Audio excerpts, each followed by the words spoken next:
Fatescribe Roh-Kalo is speculated to be the bane of bugs, and in this video I'll help you work against your odds and beat this boss with no trouble at all. This guide is well suited for LFR and Normal Difficulty, so if you're looking for an additional challenge, you should do more homework. Oh, and there's no need to try and remember all these abilities. At the end of the video, I'll let you in on how you can always have this information on hand, even during combat, and not worry about getting your group wiped. My name is Ivona from momsden.com, and if you're here for the first time, subbing is a good idea. I do simple guides for classes, raids, and collectibles you'll enjoy if you like getting some easy in-game wins. You'll also see me live stream on this channel quite a lot, so drop by and say hi. This boss is a bit tricky, and in this video, I'll try to go over the stages in a very simple way. There's 3 of them to be exact. The first 2 phases alternate, while the third one is a full-on combo of the first 2, and it happens at the end of the fight. In stage 1, you'll be fighting the boss directly, while in phase 2, you've got ads to kill and a puzzle to solve. And in phase 3, there's both of these mechanics. Let's start with the easier part and talk about phase 1. This is where you'll fight the boss, who has some pretty nasty abilities, and one of them is Fated Conjunction. This is the reason why you want to be loosely spread around the boss and move a lot during the encounter, as the conjunction will get beams to spawn on the floor and shoot anyone in their way. The thing is, they're not just in one place, and that's why the safest way to dodge the beams is by standing near the edge of one of the beams, as that's definitely not where another one will appear. They seem to be covering a very small part of the room, but they get mirrored onto the other side, so there's a lot of ways to get in trouble if you're not careful. Stay close to the beams, but out of the marked area. Watch for the mirrored beams, help your group with stampeding during this stage, and you'll be just fine. Another ability is the Call of Eternity, which is a debuff that targets random players, and that is pretty much a large circle that you need to take out of the group before it explodes, and you'll get your teammates in trouble if they stick around for the boom. Then you've got the Invoke Destiny, which is a tank debuff that'll damage the main target upon expiring. In itself, that's not a big deal, but the side product of this nuisance is the ad that gets spawned called Shade of Destiny. Each casts demands a taunt swap, and it's very important for the affected tank to run away from the group before the explosion.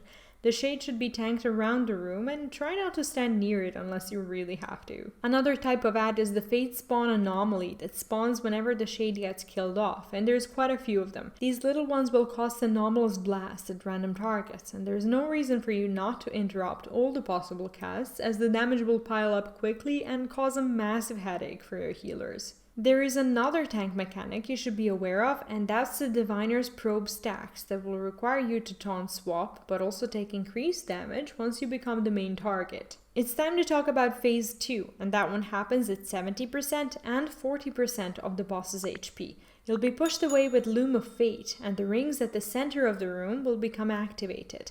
The number of the rings that you'll need to deal with depends on the size of your raid group, so don't worry about having to cover more than your team can handle. So here's the deal. Some of your group members will have the Runic Affinity buff, and those people will be in charge of rotating the rings in the center of the room by standing on one of the active runes. You want to rotate all the rings that are active so that the runes align with the glowing target sign, as that will get the ring to lock in and deactivate itself. And here's the kicker, you've only got 40 seconds to do this right, otherwise the boss kills the whole raid. No pressure. There are some rules to these rings that you may want to be mindful of while solving the puzzle. You can only move the ring if you stand on top of the rune and if you have the Runic Affinity buff. If the ring is not moving and you're standing on it, it's probably one of those 2 reasons. Also, you don't need to worry about the size of the rings as they all get completed at the same time, kind of like a track terrain. The inner ring will move slowly while the outer ring will move fast so that the runes can be aligned at the same time. The number of people standing on the rune matters a lot, as it will spin clockwise if only one player stands on it. If there are 2 players on the rune, the ring spins counterclockwise. This is very useful in case the road to the rune is faster when you travel in the opposite direction, so if you need another rune affinited buddy to come over and help you move your ring counterclockwise, you should call it in the voice or in the chat so someone can come over and help you. During the 40 seconds you need to get this done, your ring can only complete about 3/4 of the full rotation.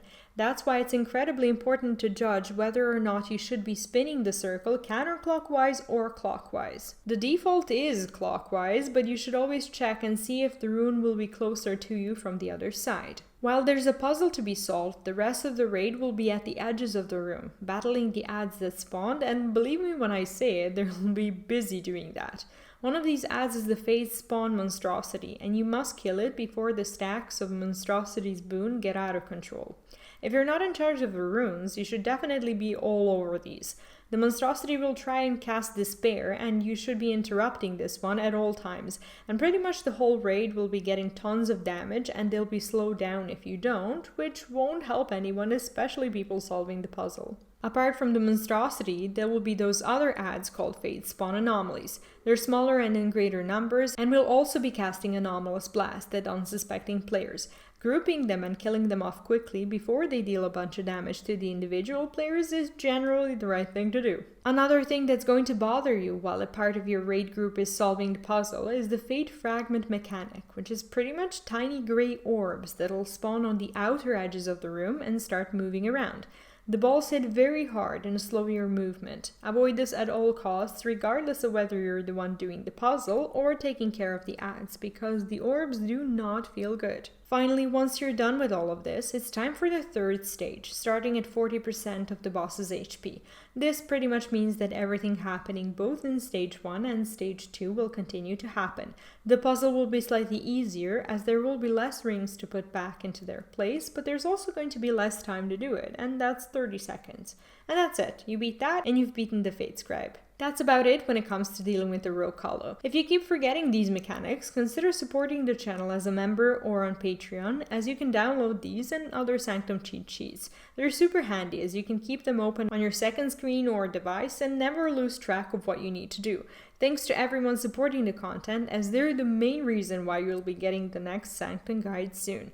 Good luck beating Fatescribe, and I'll see you in my next video. Bye bye.